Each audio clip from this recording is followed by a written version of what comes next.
Tapos may ginpabusong na sa gali kag pagikang ligad. Tapos ginkantuan na di sa sang mga ginikanan kang badyaw. Kay ang badyaw to nagbusong gid. Ay abaw. Tapos adto ginkantuan sa sang mga badyaw, abaw gintagaan sa sang application of form to be obligation of due to agreement of resistance.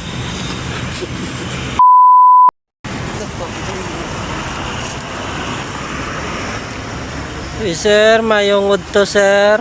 Ay ano to? Ano to, sir? Hindi nang balay ni Dudong. Dudong? Oo, sir, Dudong. Dudong nga diregistar dati, ya? Oo. Nga mano kamantani siya, sir? Nugatani, sir, doon na, kabi, ha? Manukot ko tani sang sir? Sang utang niya sa akon. Ay, ang diri dati ang si Dudong gali. Oo. Ay may utang pa na sa gali sa imo. Oo, duha na kabulan nga wala yung panabaydan. Na nasa nga wala diri sa may diri na sa dati pero subong wala na nasa kay ligad pa to sila nagalalin da mo. Kay ginpali na da sila sa ilang nga borders. Ay di po, kay gargid. Sa mga borders ang kabudlay sa ilang nga boarding house sir kay wala na sa gabayad gali sang ilang nga mga sang ilang nga mga ulutangon. Damo na sila bala utang tapos kang ligad. Baw, ginpablatter na sa barangay nila to. Ara to sila sa may Lapas Station.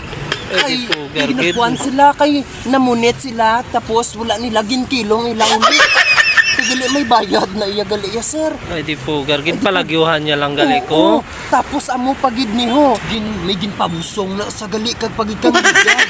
Tapos ginkantuan na di sa sang mga ginikanan kang badyaw. Kay ang badyaw to nagbusong gid. Ay abaw.